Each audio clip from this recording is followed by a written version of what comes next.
मंच हिंदू सम्मेलन में आए और महाराष्ट्र में बॉम्बे में ये कहकर के प्रचार किया जा रहा है कि मुस्लिमों जाग जाओ और उन लोगों को वोट मत करो जिन्होंने अजान को बंद कराया, मस्जिदों को तोड़ाया। इसको लेकर के क्या कहेंगे?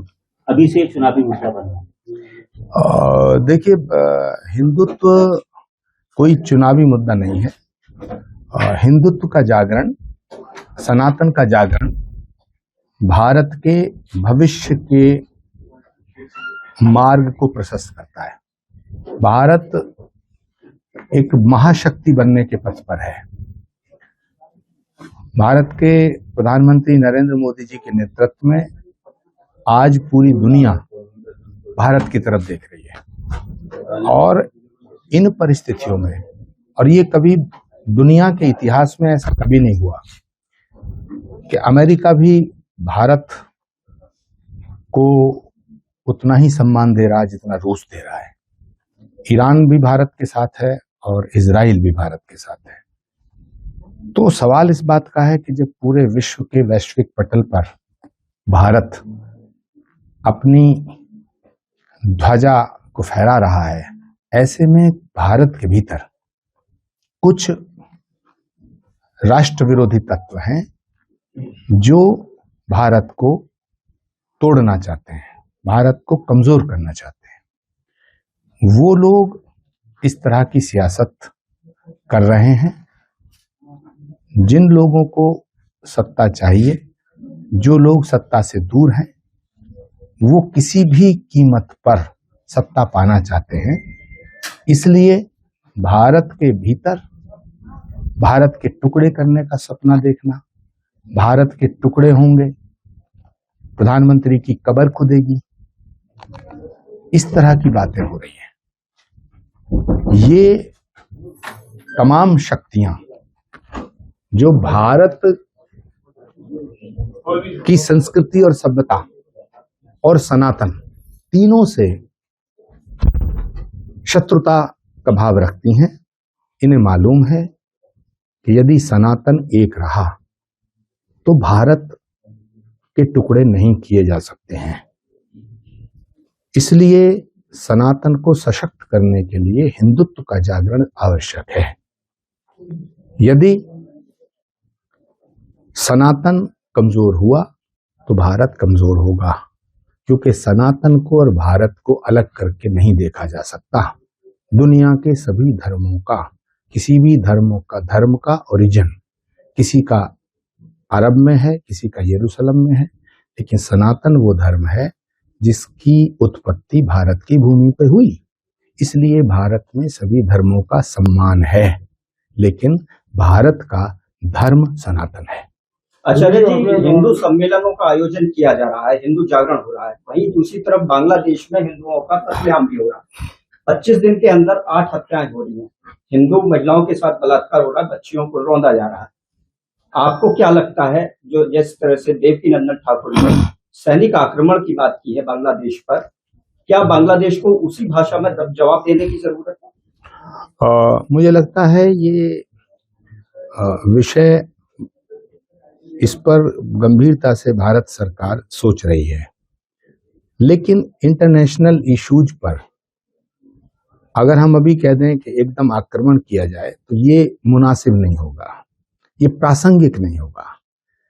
भारत सरकार पर हमें पूरा भरोसा है, नरेंद्र मोदी जी पर भरोसा है कि उनके नेतृत्व में जब पाकिस्तान का इलाज करने के लिए ऑपरेशन सिंदूर और सर्जिकल स्ट्राइक जैसा फैसला हुआ, तो बांग्लादेश का इलाज करने के लिए, जो बांग्लादेश जिसकी हुकूमत आतंकवादियों के हाथ में आ गई है, बांग्लादेश में जमहूरियत नहीं है, डेमोक्रेसी नहीं है, बांग्लादेश की हुकूमत कट्टरपंथी आतंकवादियों के हाथ में आ गई है। इसलिए वहां हिंदुओं पे जुल्म हो रहा है। जितना जुल्म, जितना अत्याचार बांग्लादेश में हिंदुओं पे हो रहा है, उतना अत्याचार कभी इतिहास में नहीं हुआ। तो मुझे लगता है कि भारत की सरकार बांग्लादेश के खिलाफ कोई ना कोई सख्त फैसला अवश्य लेगी। लेकिन मणिशंकर अय्यर कह रहे हैं कि ऑपरेशन बंद करो और पाकिस्तान से टेबल पर बैठकर बात करो। मणिशंकर अय्यर का पाकिस्तान से बहुत पुराना इश्क है। पाकिस्तान में उनकी बहुत सारी गर्लफ्रेंड हैं। बुढ़ापे में उनका इश्क जोर मार रहा है। मणिशंकर अय्यर को पाकिस्तान जाना चाहिए और साथ में राहुल गांधी जी को भी ले जाना चाहिए। राहुल गांधी जब अयोध्या पहुंचने वाले हैं राम मंदिर के दर्शन करने के लिए, राहुल गांधी अयोध्या राम मंदिर के दर्शन करने जा रहे हैं। अयोध्या में मीर बाकी भी आया था।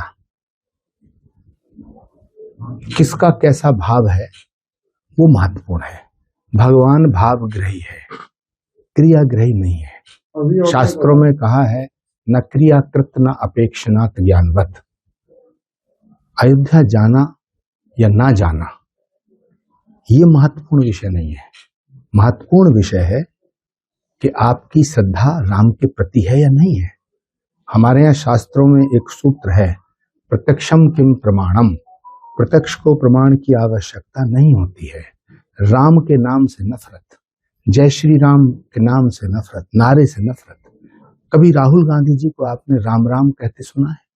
राम के मंदिर का विरोध, राम के मंदिर के फैसले का विरोध, राम के मंदिर के फैसले को लटकाओ, राम के मंदिर के शिलान्यास का विरोध, राम के मंदिर की ध्वज पताका फहराने का विरोध, राम के मंदिर की प्राण प्रतिष्ठा का विरोध। तो ये क्या दर्शाता है? ये दर्शाता है कि हिंदुओं को बेवकूफ बनाने के लिए अगर वो अयोध्या जा रहे हैं।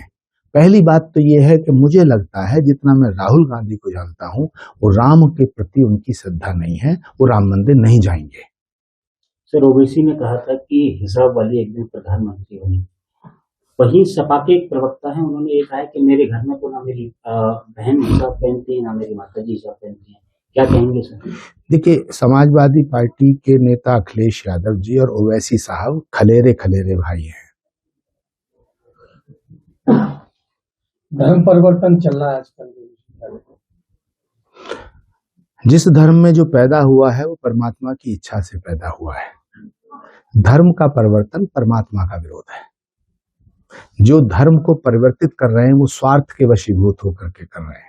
यदि कोई स्वेच्छा से कहीं जाना चाहता है तो मुझे उस पर कुछ नहीं कहना है, लेकिन यदि स्वार्थ के वशीभूत होकर के धर्म परिवर्तन किया जा रहा है, राजनीतिक फायदे के लिए किया जा रहा है या वासना को मिटाने के लिए किया जा रहा है, तो ये घोर पाप है। इसके खिलाफ कानून है और उत्तर प्रदेश में योगी आदित्यनाथ जी की सरकार है। बहुत सी बीमारियों का इलाज वो कर चुके हैं, लेकिन कुछ बीमारियां बची हैं, उनका इलाज भी उन्हें करना है। शास्त्री जी, जिस तरीके से संभल में बुलडोजर की कार्यवाही चल रही है और उसमें कहा जा रहा है कि एक तरफा कार्यवाही की जा रही है, अब बुलडोजर की कार्यवाही किस नजरिए से देखें? हमारे पुराणों में लिखा है कि भगवान का अंतिम अवतार श्री कल्कि अवतार संभल की भूमि पे होगा। श्रीमद् भागवत का श्लोक है जिसमें संभल मेंशन है। ये संभल जो नाम है उसके गांव में होगा। संभल ग्राम मुखस्य ब्राह्मणस्य महात्मना भवने विष्णु यशस्य कल्कि प्रादुर्भविष्यति। तो जिस संभल में भगवान का अवतार होगा वहीं पर श्री कल्कि धाम का निर्माण हो रहा है। उसी संभल को सैकड़ों साल पहले रौंदा गया, मिट्टी में मिलाया गया। भारत की भविष्य की जो लाइन है वो संभल तय करेगा। इसीलिए संभल में जो बुलडोजर चल रहा है वो कोई गुनाह नहीं हो रहा है। बुलडोजर उन पे चल रहा है जिन्होंने गुनाह किया है। तो जिन्होंने गुनाह किया है अगर उन पे बुलडोजर चले, उन्हें सूली पे चढ़ाया जाए, तो ये तो न्याय का विषय है। इसमें किसी को बुरा नहीं लगना चाहिए। बुरा तब लगना चाहिए जब किसी निर्दोष व्यक्ति को सूली पे चढ़ाया जाए। हिंदुओं के ऊपर जो जुल्म बांग्लादेश में हो रहा है वो तो निर्दोष है। संभल में किसी भी निर्दोष व्यक्ति के घर पे बुलडोजर नहीं चला है, मैं दावे के साथ कहता हूँ। धन्यवाद। Thank you. कहा है संभल की मस्जिद वक्फ कानून के तहत मुश्किल में, आप क्या कहेंगे?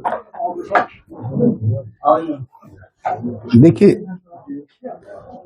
पुराणों में और शास्त्रों में ये वर्णित है कि भगवान का अंतिम अवतार कल्कि अवतार संभल की धरती पे अवतार लेगा और जहां भगवान अवतार लेंगे वहां पर हर मंदिर था। 1526 से 1529 के बीच में हर मंदिर को ध्वस्त किया गया। हिंदुओं की आस्था है, हिंदुओं की मानता है कि वो हर मंदिर है। लेकिन ये मामला कोर्ट के विचाराधीन है और हम कोर्ट के फैसले का सम्मान करेंगे, कोर्ट के फैसले का स्वागत करेंगे, कोर्ट के फैसले की प्रतीक्षा करेंगे। लेकिन जो लोग कोर्ट के फैसला आने से पहले ही, अदालत का फैसला आने से पहले ही जिनके पेट में दर्द हो रहा है, इसका मतलब है कि चोर की दाढ़ी में तिनका। तो असदुद्दीन ओवैसी की दाढ़ी में तिनका नजर आ रहा है। उन्हें डर किस बात का है? वो तो बैरिस्टर हैं, मेंबर ऑफ पार्लियामेंट हैं, तो उन्हें या तो वो ये कहें कि उन्हें अदालत पे भरोसा नहीं है। ओवैसी साहब कहते हैं कि उन्हें अदालत पे भरोसा है, तो संभल के बारे में फैसले का इंतजार करें। राम मंदिर में मुस्लिम शख्स की नमाज पढ़ने के बाद में महंत राजू दास ने ये मांग उठाई है कि अयोध्या में मुस्लिमों की एंट्री बैन होनी चाहिए। क्या आप उनकी मांग का समर्थन करते हैं? जो राम भक्त है वो अयोध्या आना चाहिए। वो, क्योंकि हम मानते हैं कि भारत में रहने वाले मुसलमान, भारत में जो पैदा हुए हैं, उन्हें राम का सम्मान करना चाहिए। राम मंदिर के लिए सर अब राहुल गांधी भी राम मंदिर दर्शन के लिए गए हैं, क्या कहेंगे? राहुल गांधी जी के लक्षणों से नहीं लगता कि वो राम मंदिर जाएंगे। कुछ रेकी करने जाते होंगे। सर मुंबई में ये कहकर वोट मांगे जा रहे हैं कि मुस्लिमों आप जाग जाओ और उन लोगों के खिलाफ वोट करो जिन्होंने मस्जिदों को तोड़ा है और जिन्होंने जो है अजान को रोका है। क्या कहेंगे सर? हिंदुओं ने आज तक किसी मस्जिद को नहीं तोड़ा। हिंदू मस्जिद नहीं तोड़ता। हिंदुओं ने जख्म खाए हैं, धोखे खाए हैं। मस्जिदों को तोड़ने वाले लोग और उनके फॉलोअर जिन्होंने मंदिरों को तोड़ा है, वो उनकी फिक्र करें। हिजाब को लेकर के सर ओवैसी ने कहा था कि हिजाब वाले ही प्रधानमंत्री देश के बनेंगे, और वही समाजवादी पार्टी के एक प्रवक्ता हैं जिन्होंने ये कहा है कि मेरे घर में कोई हिजाब ही नहीं। पूरी दुनिया आज अंतरिक्ष की बातें कर रही है और कुछ ऐसे कट्टरपंथी लोग हैं जो अपनी कौम को 1000 साल पीछे ले जाना चाहते हैं।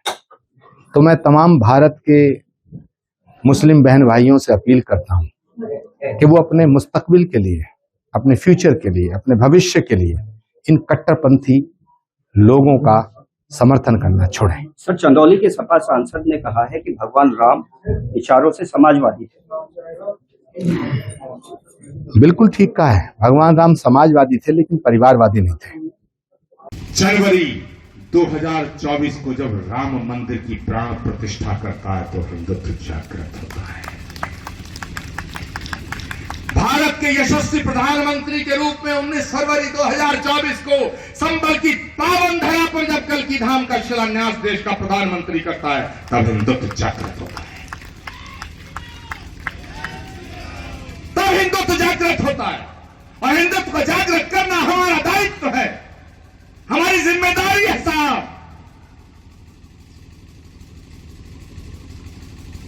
बड़े ऋषि मुनियों ने ये किया है, बड़े बड़े नेताओं ने किया है, बड़े बड़े तपस्वियों ने किया है। हम भी करेंगे साहब और हम कर रहे हैं। कुछ लोग हैं जो ये सपना आज भी देख रहे हैं कि हम हिंदुत्व को मिटाएंगे। आप हिंदुत्व को मिटाओगे, लेकिन फिर वही सवाल, भारत गुलाम इसलिए नहीं हुआ कि विदेशी बड़े ताकतवर थे। भारत गुलाम इसलिए हुआ कि हमारे बीच में कुछ लोग गद्दार थे,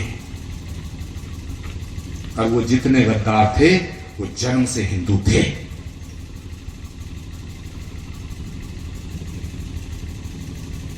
आज भी जो हिंदुत्व और हिंदू शब्द से नफरत करने वाले लोग हैं, मुझे गैरों से शिकायत नहीं है साहब, मुझे उनसे शिकायत है जो जन्म से हिंदू हैं लेकिन हिंदुत्व को मिटाना चाहते हैं। मैं इन सभी औरंगजेब की नाजायज औलादों को कहना चाहता हूं, मैं कहना चाहता हूं, तुम हिंदुत्व को मिटाओगे। एक 55 साल का पप्पू कहता है मैं हिंदुत्व को मिटा दूंगा, तुम हिंदुत्व को मिटाओगे। लखनऊ में बैठ करके समाजवादी पार्टी का सबसे बड़ा नेता कहता है हिंदू अलग है, हिंदुत्व अलग है। अरे तुम हिंदुत्व को मिटाओगे, पिद्दी ना पिद्दी के शोर हुए हिंदुत्व को मिटाने के चक्कर में तुम स्वयं मिट जाओगे।